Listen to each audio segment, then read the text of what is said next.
I am talking to you in front of the fireplace in the main living room of the Castelia Foundation.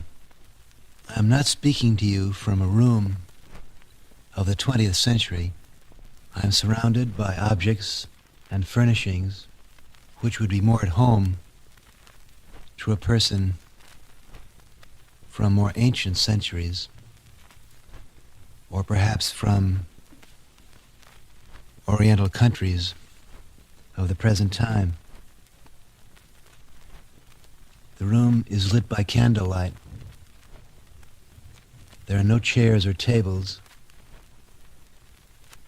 but colored mattresses, cushions. On the walls there are tapestries of faraway events and places.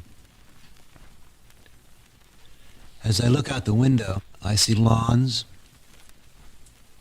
fountains,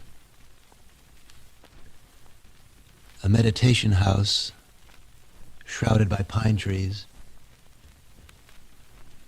and behind it a meditation garden. This is the home of the Castelia Foundation, a center for research on the scientific and religious implications of consciousness-expanding drugs. This is a serene and beautiful place inhabited by serene and serious-minded people who are dedicating their lives and their energies to expanding their consciousness and harmonizing with the energies inside and outside of their bodies. The situation here is not completely serene at the moment because this quiet island is under siege for the last few days, the last few weeks, the last few months. This peaceful surrounding has been surrounded by government agents, wiretappers, anxious and angry politicians. Why should this be? The reason for this siege of serenity is because I've gotten myself in trouble. I'm in trouble because I know too much. A few years ago, quite by accident, perhaps, I stumbled on the Philosopher's Stone. I had the veil of illusion pulled back and was confronted by the many levels of energy, the many realms of consciousness which are available to man. I opened the Pandora box of multiple reality. Now these are poetic metaphors for describing an ancient experience. I could just as well use more modern and scientific metaphors to describe how I got into trouble. I could say that by using psychedelic drugs, I became tuned in on the network of neurological signals and cellular wisdoms that radiate hundreds of millions per second within my body. In the last 6 years,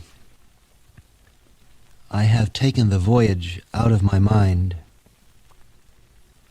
into my head, into my cells, over 300 times.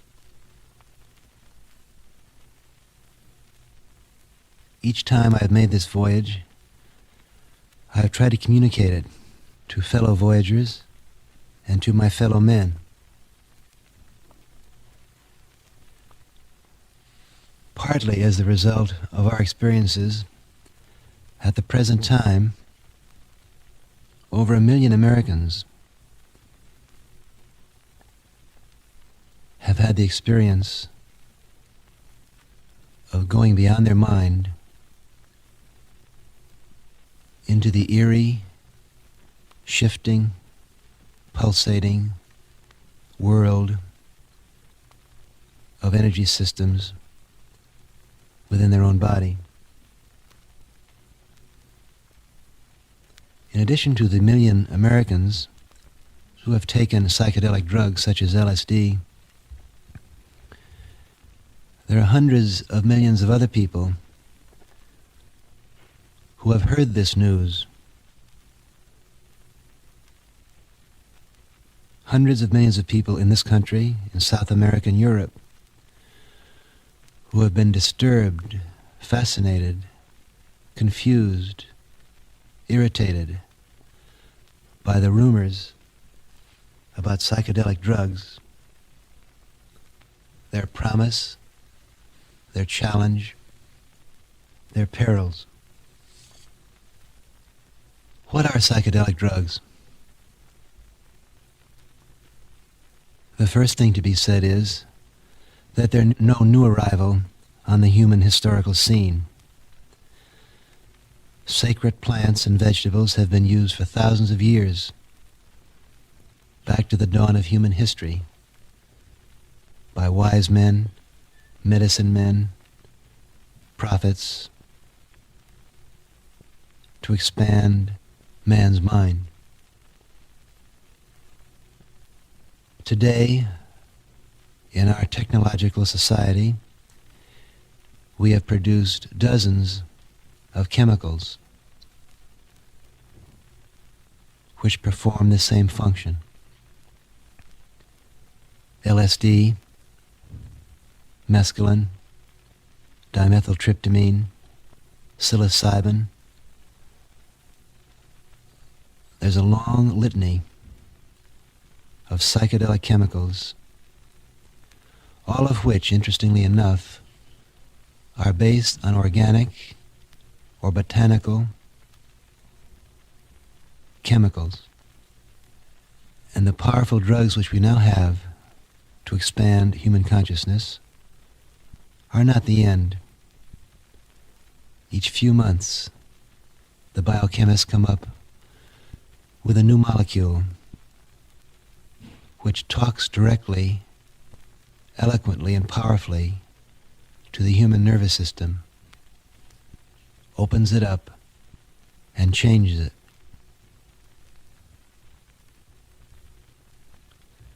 What do these ancient plants and modern drugs do to the human mind? They expand consciousness. What is consciousness? Consciousness is energy which is received and decoded by a physiological structure. There are as many levels of consciousness available to the human being as there are structures, anatomical organs inside the body for decoding different sorts of energies. Specifically and statistically, there are hundreds of levels of consciousness whirling around inside your nervous system and your cellular systems, each one a universe unto itself, with its own meaning, its own dialect, its own politics, its own ecstasies, its own terrors, its own concepts of union and disillusion. There are hundreds of universes of intelligent energy inside your body.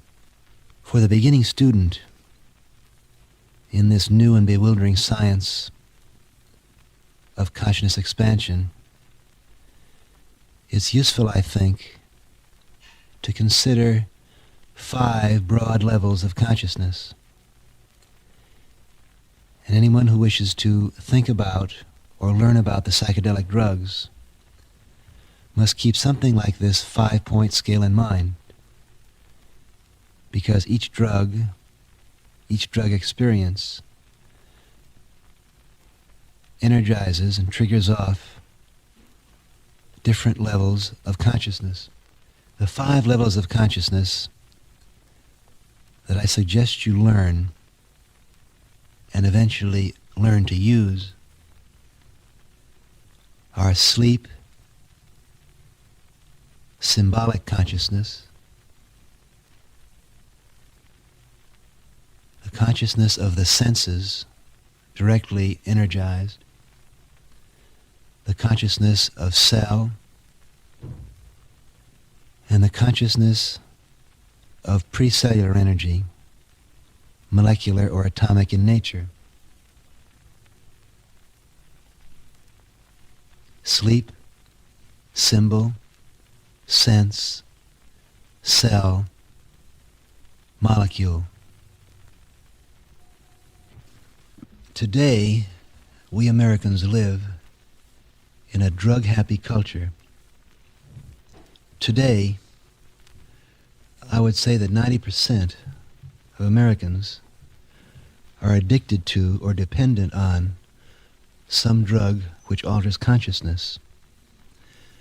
Think of the millions upon millions of Americans who depend upon tranquilizers, pep pills, alcohol, nicotine, to get them through the trials and joys of each day. Whereas in other centuries,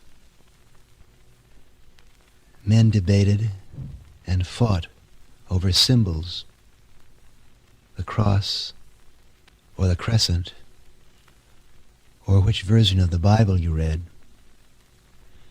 Today, our biggest industries and our most vicious political quarrels seem to be generated by which drug do you use.